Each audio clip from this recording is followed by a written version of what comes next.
The staccato crack of a pistol shot silenced the rowdy saloon as Gideon James lowered his smoking gun. Amber eyes locked on the three men who'd been harassing Hannah Neal, the woman folks around Crimson Creek, called the Widow Maker.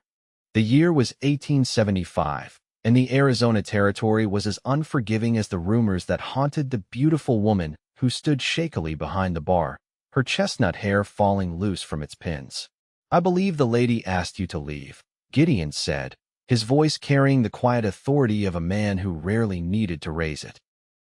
The three cowboys shuffled backwards, eyes darting between Gideon's gun and the bullet hole smoking in the ceiling. They mumbled curses as they retreated through the batwing doors into the harsh afternoon sunlight. Hannah Neal's green eyes betrayed no gratitude as she straightened her apron. "I didn't need your help. Wasn't offering it to be thanked," Gideon replied, holstering his weapon and approaching the bar. "Just don't care for the odds of 3 against 1, especially when the one's a lady." "I'm no lady," she said, setting a glass before him without asking. She poured whiskey with a steady hand. "And you're new to Crimson Creek, or you wouldn't have stepped in." Gideon took the drink, studying her over the rim. At 28, Hannah Neal was striking high cheekbones, full lips pressed into a tight line, and eyes that held both fire and shadows. Rumors had followed him into town before he'd even dismounted his horse. 3 husbands dead in 5 years, they said. A curse, they whispered. Any man who married her was destined for an early grave. "Name's Gideon James," he said, ignoring her warning. "Just rode in from Colorado." "I know who you are," she replied, surprising him. "Word travels. They say you're handy with that gun, that you tracked down the Sutton gang single-handed." Gideon shrugged. "People talk too much." "Yes," she said, her eyes finally meeting his. "They certainly do." Behind them, the saloon had fallen eerily quiet, all eyes on this exchange between the infamous widow and the stranger who didn't seem to know better than to stay away. "You own this place?" Gideon asked, glancing around at the modest but well-kept establishment. "Since my last husband died," she said bluntly. "Inherited it from Thomas. He lasted almost a year after our wedding day, longer than the others." Her directness caught him off guard, but Gideon didn't flinch. "Sorry for your loss." A bitter laugh escaped her lips. "Are you? Most folks figure I'm the one who put them all on the ground." "Did you?" The question hung in the air between them, bold and dangerous. The few patrons still in the saloon seemed to hold their breath. "If you're planning to stay in Crimson Creek, Mr. James, you'd do well to keep your distance from me." Hannah wiped down the bar with methodical precision. "I'm not in the business of burying any more husbands." Gideon downed his whiskey and set the glass down gently. "I'll keep that in mind." He placed a coin on the counter. "But I'll be back for another drink tomorrow, if that's all right with you." Hannah pushed the coin back toward him. "On the house. For the ceiling." She nodded toward the bullet hole. "But don't make a habit of shooting up my place." As Gideon pushed through the batwing doors into the harsh sunlight, an old-timer sitting on the porch spit tobacco juice into the dust.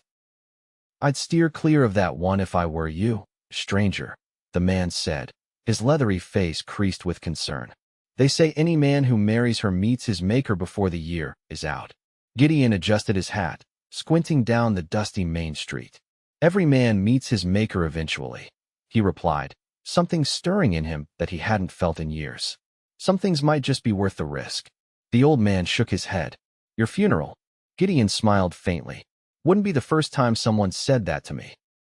He walked toward the boarding house, boots kicking up dust, unaware that Hannah Neal watched him from the window, her expression unreadable except for a faint tremor in the hand that clutched her apron.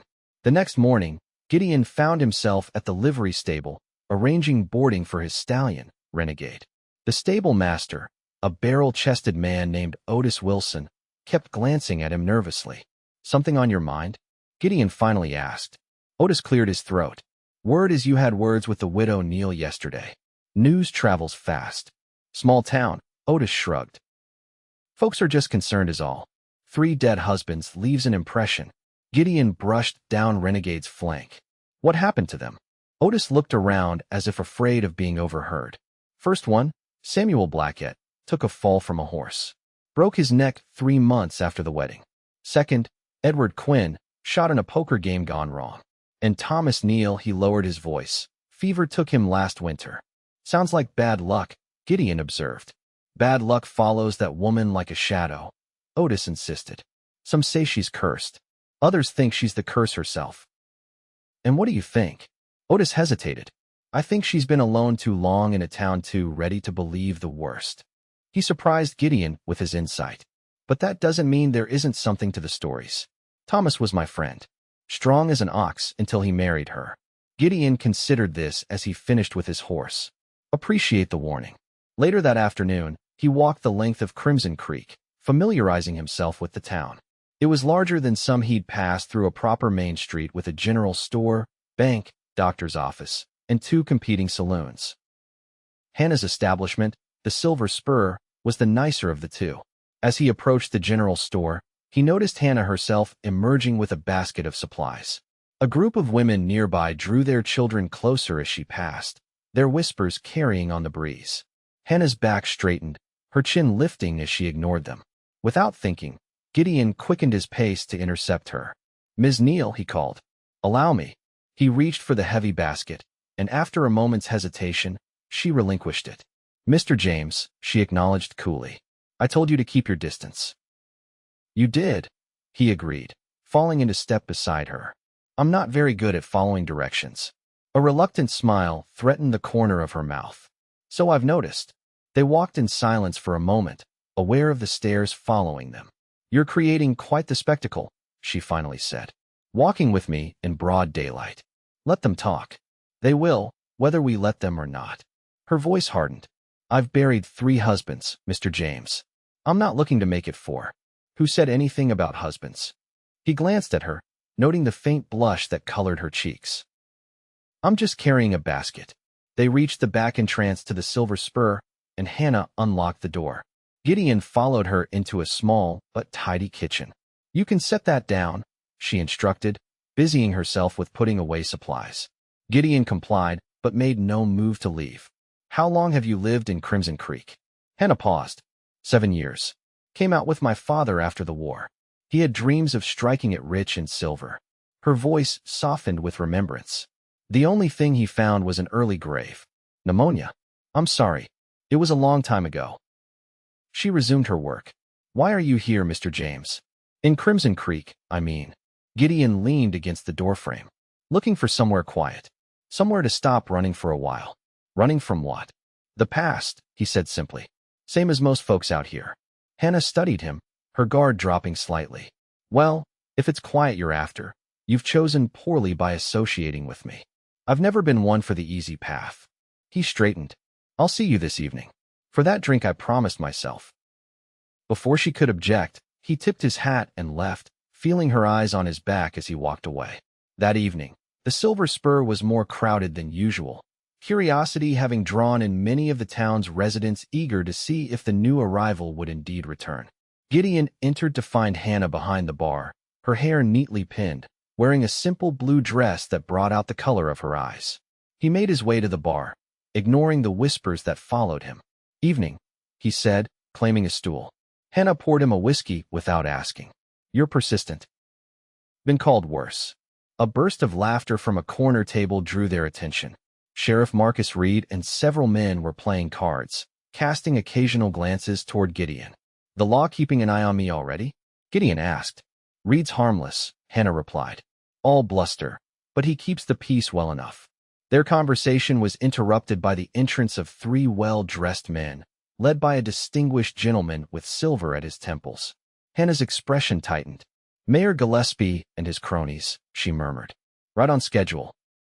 The mayor approached the bar, deliberately ignoring Gideon. "Ms. Neal, a word." Hannah's jaw clenched. "I'm working, Mayor." "It concerns your property taxes," Gillespie persisted. "Perhaps somewhere private?" Gideon caught the slight tremble in Hannah's hand as she wiped the bar. "Anything you need to say can be said right here," she insisted. The mayor's eyes narrowed. "Very well. The town council has reassessed your property. The new rate reflects the unique circumstances of your business." "Unique circumstances?" Hannah echoed dangerously. "A woman-owned establishment has certain liabilities," one of the mayor's companions offered. "Insurance considerations." "That's robbery, and you know it," Hannah said, her voice level but charged with anger. You've been trying to push me out since Thomas died. We're simply concerned with the town's reputation, Gillespie replied smoothly. 3 dead husbands draws unwanted attention. Gideon set down his glass with deliberate calm.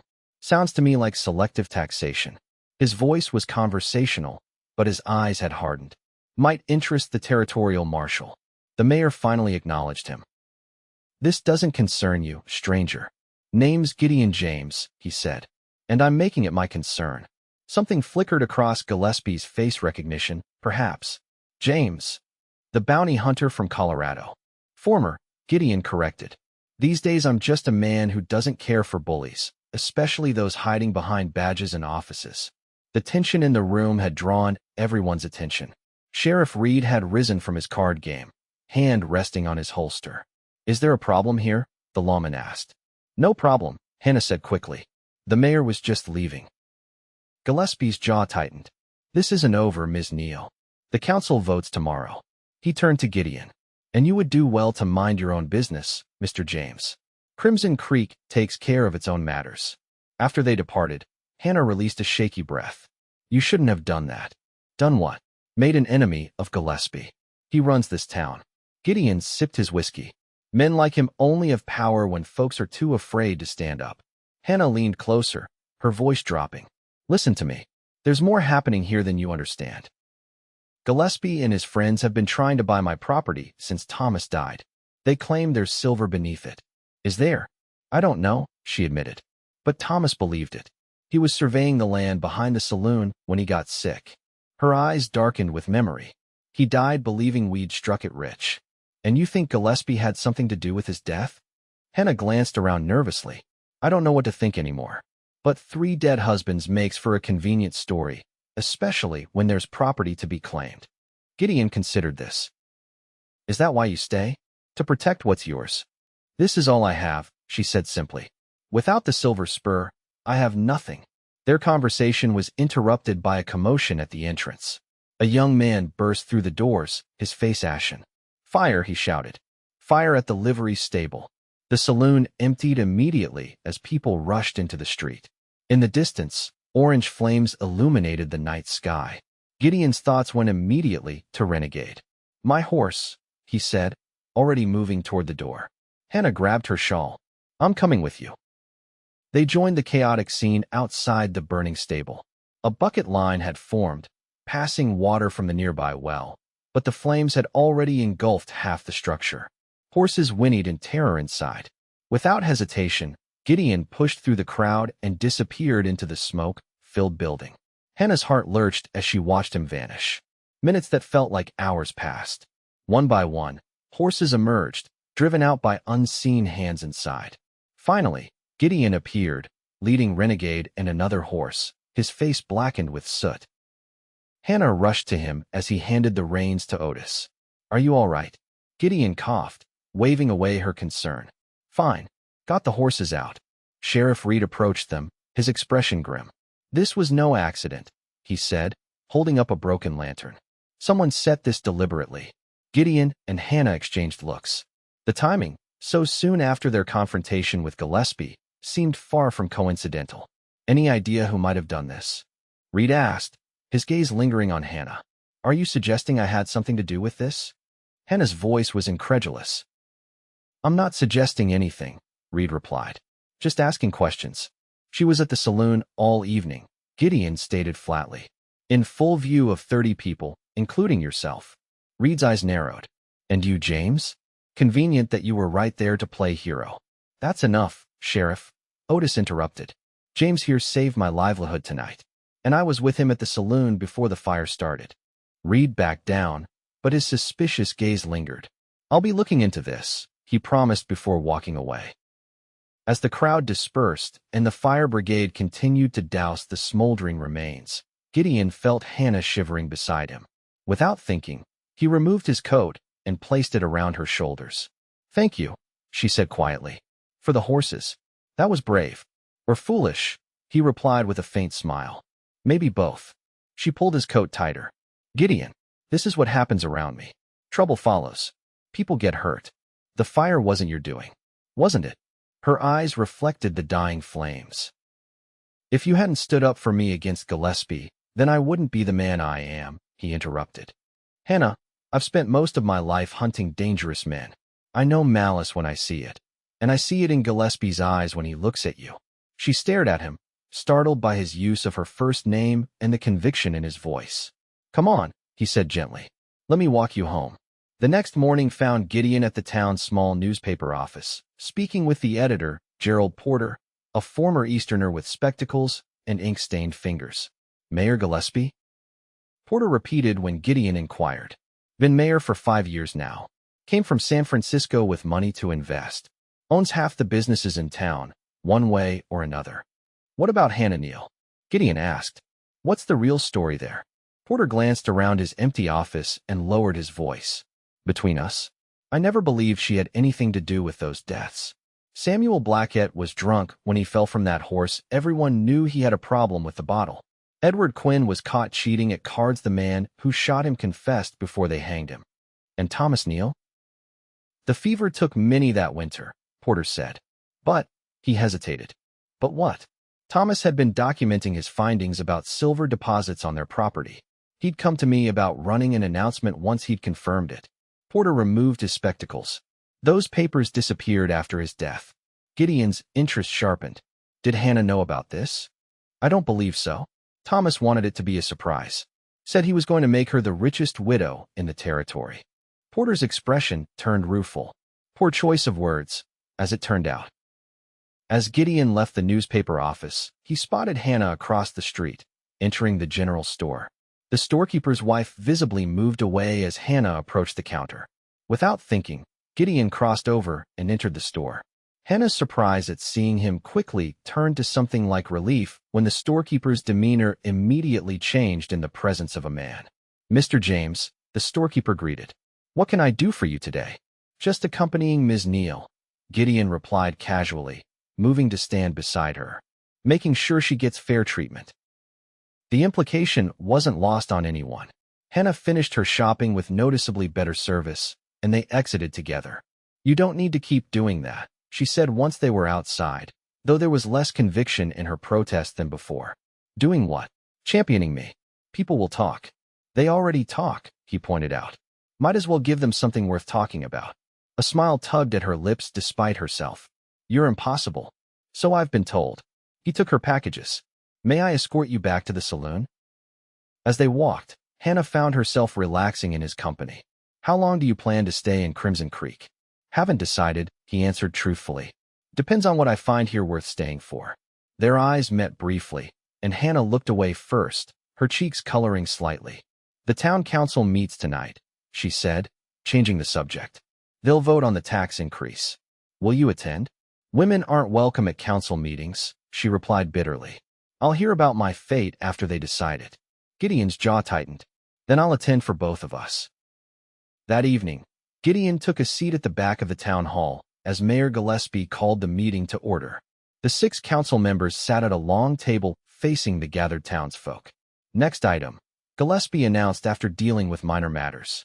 The reassessment of property taxes for the Silver Spur Saloon. Councilman Fletcher, a banker with a pinched face, stood. The establishment presents unique risks due to its history. I propose tripling the current rate. Murmurs rippled through the crowd. Such an increase would surely force Hannah out of business. Any opposition? Gillespie asked, clearly expecting none. Gideon rose to his feet. I oppose. All heads turned. Gillespie's expression darkened. Mr. James, you're not a property owner in Crimson Creek. You have no standing here. I'm speaking as a concerned citizen, Gideon replied evenly, and as someone who recognizes an illegal seizure when he sees one. This is a tax adjustment, not a seizure, Fletcher protested. A tax no other business in town faces, Gideon countered. Targeting one property owner because she's a woman alone? That's not governance, that's robbery. Sheriff Reed, standing by the door, stepped forward. You're out of order, James. No, this entire proceeding is out of order, Gideon continued, addressing the gathered townspeople now. You all know Hannah Neal. She serves your drinks, listens to your troubles, runs an honest business. Has any one of you ever seen her mistreat those husbands? Or did you just find it easier to believe the whispers? An uncomfortable silence fell. Gillespie's face had turned an alarming shade of red. "I move we vote immediately," he snapped. "Before you do," Gideon said, his voice carrying, "you should know I've sent a telegraph to the territorial marshal about certain irregularities in Crimson Creek, including the disappearance of Thomas Neal's mining survey documents after his death." The reaction was immediate. Fletcher paled visibly, while Gillespie's composure cracked entirely. "This is outrageous," the mayor spluttered. "You have no evidence of any wrongdoing." "Don't I?" Gideon's gaze was steady. The marshal seemed quite interested. "He'll be arriving next week to investigate." This was a bluff. Gideon had sent no such telegraph, but the panic it caused was revealing. Several council members exchanged worried glances. "Perhaps," ventured Councilman Harris, an elderly shopkeeper, "we should table this matter until we can conduct a more thorough review of all business taxes in town. For fairness' sake." Gillespie looked ready to object, but a warning glance from Fletcher silenced him. "Fine," he growled. "Motion to table until next month. All in favor." The vote passed unanimously. As the meeting adjourned, Gideon found himself blocked at the door by Sheriff Reed. "That was a dangerous game you played in there," Reed said quietly. "No game, Sheriff. Just the truth." Reed studied him. "You know, I never believed Hannah killed those men. But Gillespie and his friends, they're powerful enemies to make. Sounds like you're warning me. Take it however you want." Reed stepped aside. "Just watch your back." Gideon found Hannah waiting anxiously at the Silver Spur, which she'd closed early to hear the news. Her face lit up when he told her of the tabled motion. "You bought me time," she said, pouring them both a drink. "But Gillespie won't give up." "No," Gideon agreed. "But neither will I." Hannah studied him over her glass. "Why are you doing this? You don't even know me." Gideon considered the question. "Maybe I want to." The simple honesty of his response seemed to catch her off guard. For a moment, the carefully constructed walls she maintained faltered. "It's been a long time since anyone stood up for me," she admitted. "I've gotten used to fighting my own battles. Everyone needs an ally sometimes." Hannah's fingers toyed with her glass. "When Thomas died, I thought about leaving. Starting fresh somewhere no one knew me or the stories. But this place," she gestured around the saloon, "it's all I have of him. Of any of them, really." "Were you happy?" Gideon asked. "With your husbands?" The question was personal, perhaps too much so, but Hannah didn't seem offended. "With Thomas, yes," she said softly. "The others?" "Samuel was kind but weak. Edward was exciting but restless. Thomas was steady. He made me feel safe." Her eyes met Gideon's. "That's rare for a woman out here." "You loved him." "I did." Her admission hung between them, vulnerable and honest. Which makes the whispers all the harder to bear. Gideon reached across the table, his hand covering hers. "We'll find what happened to Thomas's papers. Clear your name." Hannah didn't withdraw her hand. "We, if you'll let me help." The moment stretched between them, charged with something neither was ready to name. Finally, Hannah nodded, turning her hand to briefly squeeze his before pulling away.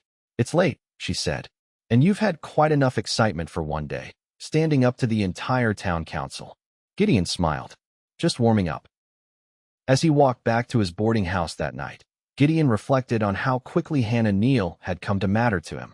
There was something about her strength, her resilience in the face of the town's cruelty, that resonated with him. And beneath her carefully guarded exterior, he glimpsed a loneliness that matched his own. He was so lost in thought that he almost missed the shadow that detached itself from an alley ahead. His hand moved instinctively to his gun. "Easy there," came a familiar voice. It was Otis from the livery. "Been waiting for you." "Kind of late for a social call," Gideon observed, though he relaxed slightly. Otis glanced nervously up and down the empty street. "Not here. Follow me." Curiosity overcoming caution, Gideon followed the stable master to the partially rebuilt livery. Inside, Otis lit a lantern and closed the door. "What I'm about to tell you could get me killed," he began without preamble. "But after what you did at the meeting tonight, I figure you deserve to know." "Know what?" Thomas Neal wasn't just surveying for silver. He found it a rich vein running right under the Silver Spur and the surrounding property. Otis's voice dropped to a whisper. "The night before he took sick, he showed me the samples. Said he was going to announce it once he'd secured investors who wouldn't try to cheat Hannah." Gideon's pulse quickened, and then he suddenly fell ill. Otis nodded grimly. Never seen a fever take a man so fast. By morning, he couldn't recognize his own wife. 3 days later, he was gone. You think he was poisoned? I can't prove it, Otis said.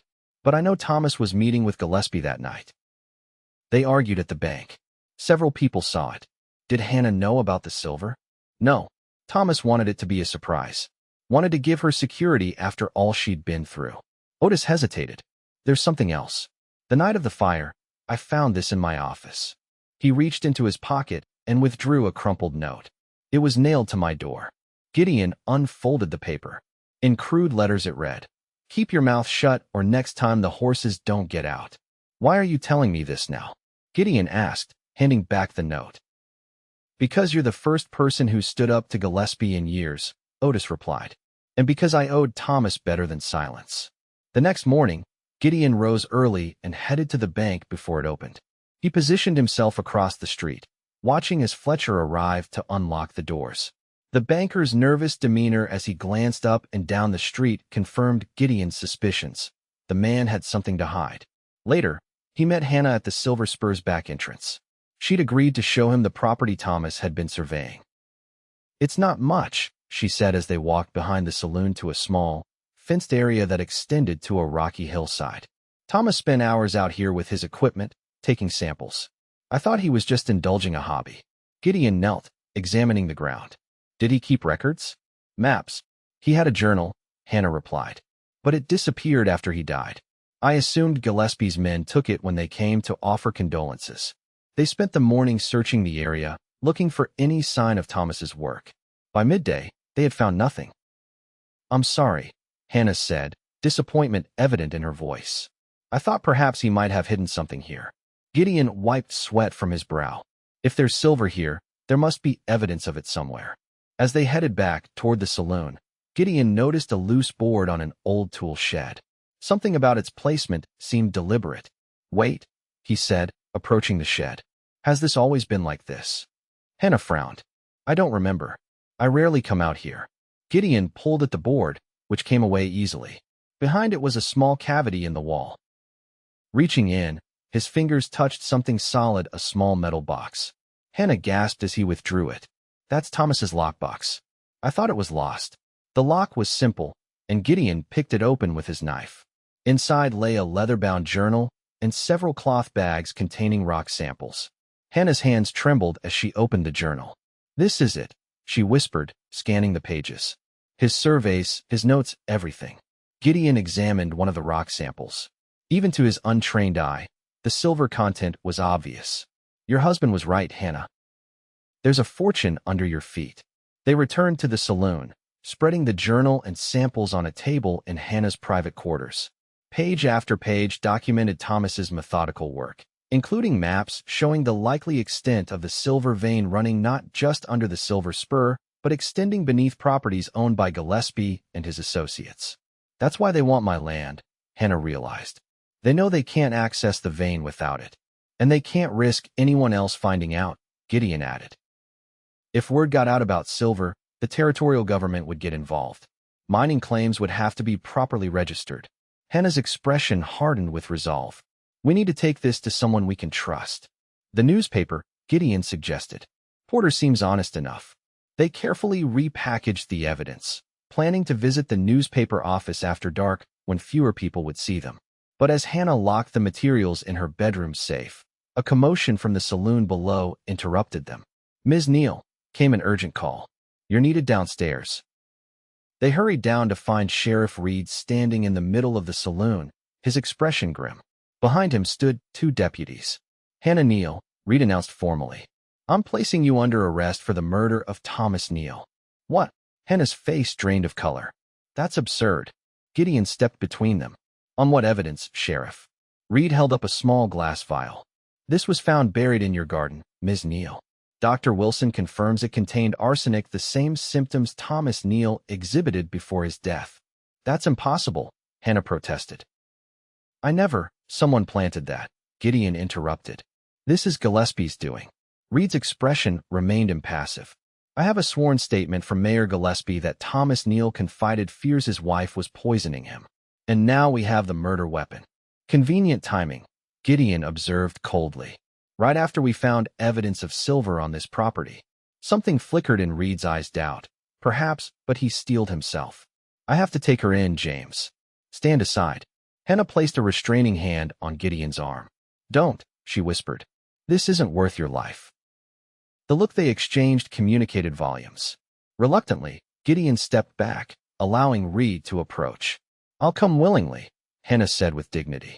But I want everyone to know this is a frame-up. As Reed led her out, whispers and murmurs spread through the growing crowd. Gideon followed them to the jailhouse, his mind racing. When Reed emerged after locking Hannah in a cell, Gideon confronted him. You know this is wrong, he said quietly. You said yourself you never believed she killed those men. Reed glanced around to ensure they weren't overheard. What I believe and what evidence shows are two different things, he replied. But off the record, the timing stinks to high heaven. Help me prove she's innocent. The sheriff studied him. You've known her, what, 3 days? And you're ready to take on the most powerful men in town for her. Some things you just know, Gideon said simply. Something in his tone made Reed look at him more closely. You're sweet on her, he realized. Gideon didn't deny it. Will you help? Reed sighed. I can give you 24 hours before I have to start formal proceedings. After that, it's out of my hands. Thank you. Don't thank me, Reed warned. If Gillespie realizes I'm dragging my feet, I'll have deputies after both of us. With time of the essence, Gideon headed straight for the newspaper office. Porter listened intently as Gideon explained the situation and showed him Thomas's journal. This is dynamite, the editor breathed, examining the documents. Enough to blow Gillespie's operation sky high. Can you print it? Porter hesitated. Gillespie owns the bank that holds my mortgage. One word from him, and I'm finished. And if Hannah hangs for a murder she didn't commit? Gideon challenged. Could you live with that? The editor removed his spectacles, polishing them nervously. Give me until morning. I'll set the type myself tonight. We'll run a special edition the whole town will know before Gillespie has his coffee. As Gideon left, night was falling on Crimson Creek. He made his way to the jailhouse, where Reed reluctantly allowed him 5 minutes with Hannah. She sat on the narrow cot in her cell, somehow maintaining her dignity despite the circumstances. When she saw Gideon, she rose to her feet. You shouldn't be here, she said softly. Seems to be your favorite thing to tell me. He replied with a faint smile. Despite everything, she smiled back. You never listen. Porter's going to publish the truth tomorrow, Gideon told her. Thomas's journal, the silver discovery, all of it. Hannah gripped the cell bars. Will it be enough? It has to be. Gideon reached through the bars to take her hand. Hannah, I need to ask you something. Now might not be the best time for questions, she pointed out wryly. Maybe it's the perfect time. His eyes held hers. All those rumors about you that any man who marries you is doomed, do they scare you? She blinked, caught off guard by the question. What do you mean? I mean, have they made you afraid to care for someone again? Afraid to let someone care for you? Hannah's breath caught.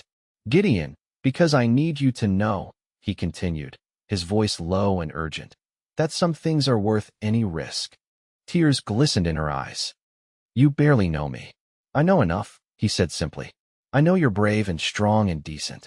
I know you've faced this town's cruelty without breaking. And I know that since the moment I saw you, I haven't been able to think of much else. A tear slipped down her cheek. They say any man who marries me will die. Gideon's thumb brushed away the tear through the bars. Then I'll die loving you, he said softly. But not before we clear your name and bring Gillespie to justice. The depth of emotion in his declaration left Hannah speechless. Behind them, Reed cleared his throat. Time's up, the sheriff said, though his tone held regret rather than authority. Gideon squeezed Hannah's hand once more before letting go. I'll be back tomorrow, he promised. With Porter and the newspaper. Be careful, she whispered. Gillespie won't go down without a fight. As Gideon left the jailhouse, the night had grown unseasonably cold. A sense of foreboding settled over him as he made his way through the darkened streets toward his boarding house. He was so preoccupied with thoughts of Hannah that he almost missed the sound of footsteps behind him. Almost. Years of bounty hunting had sharpened his instincts. Without breaking stride, he slipped his hand to his holster, ready. When the footsteps quickened, he spun around, drawing in one fluid motion. 2 men halted abruptly, looking down the barrel of his gun. Gentlemen, Gideon said calmly. Bit late for a stroll. They were clearly hired muscle, one tall and lean, the other stocky with a scarred face. Neither wore a gun, but both carried heavy clubs. Gillespie sends his regards, the taller one said. Says you're becoming a problem. Funny, Gideon replied. I was thinking the same about him. The men exchanged glances, clearly reconsidering their approach now that Gideon was armed and alert.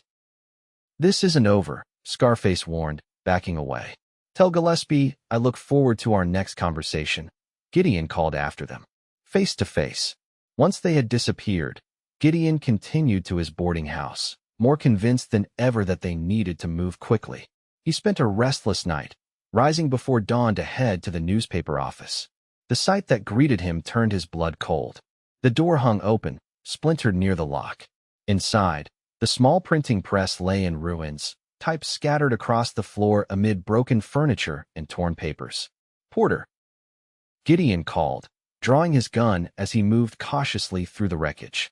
A groan from behind the counter led him to the editor, who lay semi-conscious, blood seeping from a wound on his temple. James, Porter mumbled as Gideon helped him sit up. They came. Middle of the night. Took everything. The journal? Thomas's samples. Porter nodded weakly. All of it. Said they'd burned down the whole town before they let me print that story. Gideon's jaw tightened. Can you stand? We need to get you to the doctor. What about Hannah? Porter asked as Gideon helped him to his feet. One problem at a time, Gideon said grimly. After delivering Porter to the doctor's care, Gideon headed for the jailhouse. To his alarm, a crowd had already gathered outside, their angry voices carrying on the morning air. Hang the witch. Justice for Thomas Neal. No more dead husbands. Sheriff Reed stood on the jailhouse steps, trying to maintain order. His face showed relief when he spotted Gideon pushing through the throng. Where the hell have you been? Reed demanded quietly. Gillespie's been busy. Half the town's convinced she's a black widow who's been getting away with murder for years. Porter's been attacked, Gideon replied. The evidence is gone. Reed's expression darkened. That's not all. Judge Wilson arrived on the morning stage. Gillespie's pushing for an immediate hearing. He can't do that. He can when he owns the judge, Reed said bitterly. Hearings set for noon. Inside the jailhouse, Hannah sat composed but pale in her cell. Her eyes lit with hope when she saw Gideon, then dimmed as she read his expression. They got to Porter, she guessed. Gideon nodded. And the evidence. But we're not beaten yet. The whole town's turned against me, Hannah said, her voice steady despite the fear in her eyes. I heard them outside. Not the whole town, Gideon assured her. Otis knows the truth. Reed has doubts. We just need to find another way to expose Gillespie. In 3 hours? Hannah asked skeptically. Gideon reached through the bars to take her hands. Hannah, do you trust me? She studied him for a long moment. Yes, she finally said. God help me, I do. Then trust me when I say I won't let them hurt you. He squeezed her hands. I need to go. There's someone I need to see. Hannah held on to his hands. Gideon, if this doesn't work, I want you to know these past few days, despite everything, have meant more to me than I can say. The vulnerability in her admission struck him deeply. This will work, he promised. And afterward, we'll have time to figure out exactly what these days have meant for both of us. His next stop was the doctor's office, where Porter was resting, his head bandaged. How bad is it? Gideon asked Dr. Wilson, a kindly older man with a neatly trimmed beard. Concussion, but he'll recover, the doctor replied. He's lucky they didn't kill him. Gideon approached Porter's bedside. I need your help. The editor winced as he tried to sit up. They took everything, James. We've got nothing on Gillespie now. Not everything, Gideon corrected. We still have something. They can't take your testimony about what you saw. And Otis's. And something else I'm going to get. What's that? A confession. Porter looked alarmed. You can't just force Gillespie to confess. No, Gideon agreed. But there's more than one way to get at the truth. His final destination before noon was the Silver Spur. Using the key Hannah had given him, he entered through the back and went straight to her private quarters. The safe had been ransacked. Gillespie's men had been thorough, but Gideon wasn't looking for the journal. He was looking for something more personal. In Hannah's dresser, he found what he sought, a small framed photograph of Hannah with Thomas on their wedding day. Her face, so much younger and more hopeful then, looked out from beneath a white veil. Beside her stood a tall man with kind eyes and a proud smile. Gideon slipped the photograph into his pocket and headed back to the street. The crowd outside the jailhouse had grown, their mood increasingly ugly. At precisely noon, Judge Wilson arrived, a portly man with an air of self-importance. Inside the makeshift courtroom, the jailhouse office cleared of furniture except for the judge's desk and a few chairs. Gillespie sat with his associates, looking smug. Hannah was brought in, her hands cuffed before her. When Gideon entered, Gillespie's expression soured. "This proceeding is closed," he announced. "Family and officials only." "I'm representing Ms. Neal," Gideon replied calmly. Judge Wilson peered at him over his spectacles. "Are you an attorney, sir?" "No, Your Honor. But as Ms. Neal has no family present and no legal counsel has been provided, I believe territorial law allows a friend to speak on her behalf." The judge looked annoyed but nodded. "Very well, but I'll have order in my court." As the hearing began, it quickly became apparent that it was a sham. Gillespie presented the evidence, the arsenic vial allegedly found in Hannah's garden and testimony from his cronies about Thomas Neal's suspicions of his wife. When it was Gideon's turn to speak, he approached the judge's desk with calm determination. "Your Honor, this entire proceeding is based on fabricated evidence and perjured testimony," he began. "That's outrageous," Gillespie interjected. "What's outrageous," Gideon continued, "is the lengths to which Mayor Gillespie has gone to frame an innocent woman for murder, all to get his hands on silver deposits beneath her property." Murmurs rose from the spectators who had crowded into the small room. "This is absurd," Gillespie sputtered. "There's no evidence of any silver, because you stole it," Gideon interrupted. "Just as you arranged the attack on Gerald Porter last night to prevent him from publishing the truth. Just as you planted that vial in Hannah Neal's garden." Judge Wilson banged his gavel. "Mr. James, these are serious accusations. Do you have any evidence to support them?" "I do, Your Honor." Gideon turned to face the crowd. "I call Otis Wilson to testify." The stable master rose nervously from his seat at the back of the room. After being sworn in, he recounted Thomas Neal's discovery of silver and the argument with Gillespie the night before Thomas fell ill.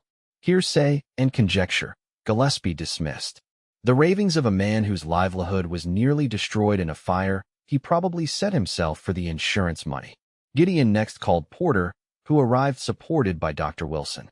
The editor's bandaged head and bruised face spoke volumes as he described the attack and the theft of Thomas Neal's journal. Throughout these testimonies, Gideon watched Gillespie closely. The mayor maintained his composure, but Fletcher beside him grew increasingly agitated. "Your Honor," Gideon said finally, "I would like to call one more witness. Benjamin Fletcher." Fletcher's head snapped up, his face paling. "I have nothing to add to these proceedings. Mr. Fletcher is not on trial here," Judge Wilson said impatiently. "No," Gideon agreed, "but as the town banker and Thomas Neal's financial advisor, he has relevant information." He turned to Fletcher. "Such as the fact that Thomas Neal changed his will 2 days before his death, leaving everything to his wife instead of to the business partnership he had previously arranged with Mayor Gillespie." This was a calculated guess based on what Porter had told him about Thomas wanting to protect Hannah, but Fletcher's reaction of visible flinch confirmed Gideon's suspicion. That's private bank business," Fletcher stammered. "It becomes court business when it establishes motive for murder," Gideon replied. He withdrew the photograph from his pocket and held it up. "Thomas Neal, a man who discovered silver, changed his will to protect his wife, and then conveniently died of a fever that came on immediately after arguing with Mayor Gillespie." Fletcher's eyes darted nervously to Gillespie, who gave him a warning glare. "Mr. Fletcher," Gideon pressed, "did Mayor Gillespie instruct you to change documents after Thomas Neal's death? To hide the will? To conceal the silver discovery?" "I don't have to answer these accusations," Fletcher said, rising from his chair. "Sit down, Fletcher," Gillespie ordered sharply. The banker hesitated, caught between Gillespie's anger and Gideon's steady gaze. "The territorial marshal is already on his way," Gideon said quietly, another bluff, but one delivered with absolute conviction. "When he arrives, he'll bring federal authority to investigate not just Thomas Neal's death, but the suspicious deaths of 2 other men in this town. Men who crossed Gillespie's business interests." Fletcher's resolve visibly crumbled. I didn't know he was going to kill anyone, he blurted out. The courtroom erupted in gasps and exclamations. Gillespie lunged to his feet, his face contorted with rage. Shut your mouth, you fool, he shouted. Order. Judge Wilson banged his gavel repeatedly. I will have order. But Fletcher, once broken, couldn't stop. It was just supposed to be business, he continued desperately. Buy the properties, develop the silver claim. But Thomas Neal wouldn't sell. He knew what his land was worth. So Gillespie, he swallowed hard. Gillespie put something in his drink that night at the bank. Said it would just make him sick enough to reconsider. But it killed him. Hannah's soft gasp was audible in the sudden silence that fell over the room. Her eyes, filled with pain and vindication, met Gideon's across the courtroom. You're a dead man, Fletcher, Gillespie snarled, reaching inside his coat. Sheriff Reed was faster. His gun cleared its holster as he stepped forward. Don't do it, Mayor. For a tense moment, Gillespie's hand remained inside his coat. Then, slowly, he withdrew it empty and raised both hands. This doesn't end here, he warned as Reed approached with handcuffs. Actually, Judge Wilson said, his demeanor transformed by Fletcher's confession, I believe it does. Hannah Neal, you are cleared of all charges. Mayor Gillespie, you are under arrest for the murder of Thomas Neal and conspiracy to obstruct justice. As Reed led Gillespie away, the tension in the room broke. People surrounded Hannah, offering apologies and support that had been withheld only hours before. Through the crowd, her eyes found Gideon's, and the look they exchanged spoke volumes. Later, after the formalities were completed and Hannah was officially released, they stood together on the porch of the Silver Spur.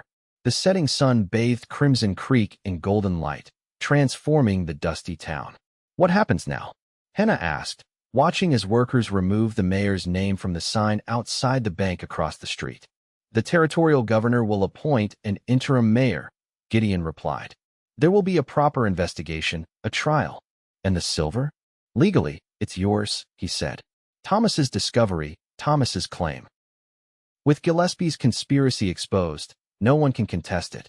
Hannah was quiet for a moment. I never wanted to be rich, she finally said. I just wanted peace. A chance to live without whispers following me. And now, she turned to face him fully. Now I want to know if you meant what you said yesterday. In the jail cell, Gideon met her gaze unflinchingly. Every word. They'll still talk, you know, she warned. The widow Neal and the bounty hunter. They'll say I'll be the death of you two. Let them talk, Gideon said, taking her hands in his. Hannah, I've spent most of my life chasing men who deserved what was coming to them. Never thought much about my own future beyond the next job, the next town. His voice softened. Until I walked into your saloon and saw a woman facing down the world alone. Something changed in me that day. Hannah's eyes glistened with unshed tears. Gideon, I know it's fast, he acknowledged. I know we have time now.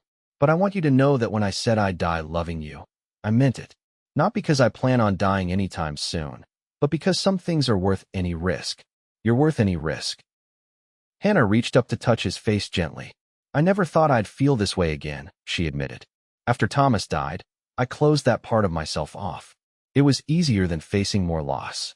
And now I'm terrified, she said honestly. But for the first time in years, I'm also hopeful. Gideon smiled. Hope's a good place to start. Their first kiss was gentle, tentative, the beginning of something neither had expected to find in Crimson Creek. When they parted, Hannah's smile held a playfulness he hadn't seen before. You know, she said, the Silver Spur could use a partner. Someone to help manage a growing business, especially once we start developing that silver claim. Are you offering me a job, Ms. Neal? I'm offering you a future, Mr. James, she replied. If you want it. 6 months later, the territorial newspaper ran a small announcement. Hannah Neal and Gideon James were married yesterday in a private ceremony at the Silver Spur Saloon, now the most prosperous establishment in the booming mining town of Crimson Creek. The bride, whose previous marriages ended in tragedy, and the groom, a former bounty hunter, have become respected business leaders following the arrest and conviction of former Mayor Edwin Gillespie for murder and fraud. In a smaller paragraph below, it noted, when asked about persistent local superstitions regarding Ms. Neal's previous husbands, the groom reportedly replied, Any man who lets fear keep him from loving a woman like Hannah isn't worthy of her. I'd rather have one day at her side than a lifetime of safety without her. 10 years later, Gideon and Hannah James stood on the porch of their handsome two-story home overlooking Crimson Creek, now a thriving town with a proper school, church, and territorial bank. Their 7-year-old twins, Thomas and Elizabeth, chased each other around the garden while their youngest, 3-year-old Samuel, dozed in Hannah's arms. Not dead yet, Gideon observed with a grin, slipping an arm around his wife's waist. Hannah leaned against him, contentment evident in her smile. Disappointed? Not in the slightest. He kissed her temple. Though I have to admit, defying a curse adds a certain excitement to married life. I think 3 children and a silver mine provide excitement enough, she replied dryly. From their vantage point, they could see the Silver Spur, now expanded into a respectable hotel as well as a saloon, its freshly painted sign gleaming in the afternoon sun. The town had long since forgotten its suspicions about Hannah Neal and her cursed marriages. In their place had grown respect for the James family and their contributions to Crimson Creek's prosperity. Any regrets? Gideon asked softly, watching their children play. Hannah turned in his arms to face him, her green eyes as bright and clear as the day they'd met. Only that we wasted those first few days arguing when we could have been doing this, she said, rising on tiptoes to kiss him. In the distance, the church bells rang to mark the hour, their sound carrying across the town that had once whispered that any man who married Hannah Neal would die. Instead, Gideon James had found in her arms not death, but a life more full and rich than he had ever imagined possible. As the sun set behind the mountains, casting long shadows across Crimson Creek, Gideon held his family close, grateful for the day he'd walked into that saloon and decided that some risks were worth taking, some loves worth dying for even if, as it turned out, he would instead spend decades living for that love instead.